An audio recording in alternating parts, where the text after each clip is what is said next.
গতকাল রাত 2:50 নাগাদ আমাদের ঘাটালের প্রার্থী ডক্টর হিরণময় চট্টোপাধ্যায় তার আত্মসহায়কের বাড়িতে পুলিশ যায়, খড়গপুরে যায় ঘাটাল থানার পুলিশ, তার জুরিসডিকশনের বাইরে কোনো কাগজ ছাড়াই, কোনো সার্চ ওয়ারেন্ট তারা দেখাতে পারেনি। বাড়িতে সেই সময় সেই আত্মসহায়কের অসুস্থ মা ছিলেন, তাকে পুলিশ মেন্টাল অ্যাগনি, মানসিক চাপ তৈরি করার সৃষ্টি করে। মেদিনীপুর শহরে তন্ময় ঘোষ আমাদের ঘাটাল সাংগঠনিক জেলার জেনারেল সেক্রেটারি, তার বাড়িতে গিয়ে তার বাড়ি সার্চ করার চেষ্টা করে।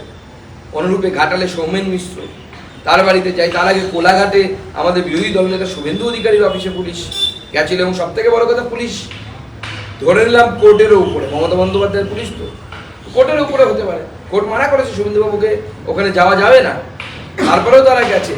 কিন্তু সব থেকে যে প্রশ্নটা বারবার উঠছে, আইপ্যাকের লোক সঙ্গে নিয়ে গেছে, পুলিশ কেন আইপ্যাকের লোকেদেরকে সঙ্গে নিয়ে করবে? আইপ্যাক কি পুলিশের দ্বারা হায়ার করা কোনো এজেন্সিতে পরিণত হয়েছে?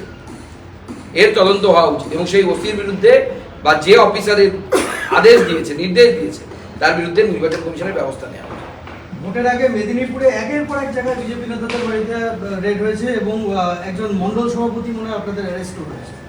দেখুন, এই ধরনের রেড করে আমাদের বিজেপির কর্মী সমর্থক নেতৃত্বকে ভয় দেখানোর চেষ্টা করছে মমতা বন্দ্যোপাধ্যায়। কারণ মমতা বন্দ্যোপাধ্যায় জানেন যে এই যে 6th ফেজ যে ভোটটা আছে, 6th ফেজে যতগুলো সিট আছে তার সিংহভাগ সিট এবং সবগুলো সিটই বিজেপি জেতার মতো জায়গায় আছে। তো স্বাভাবিকভাবে মেন্টাল প্রেশার তৈরি করে আমাদের বিভিন্ন কর্মী নেতৃত্বকে অ্যারেস্ট করে মমতা বন্দ্যোপাধ্যায় ভাবছেন যে বিজেপিকে বুঝি এই সিট জেতার হাত থেকে আটকানো যেতে পারে।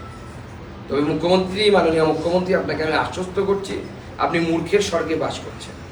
আপনি যত আক্রমণ করবে আমাদের সিটের স্ট্রাইকিং রেট তত বাড়বে। বিশেষ করে 6th ফেজে সবকটি সিটই বিজেপি জিতবে।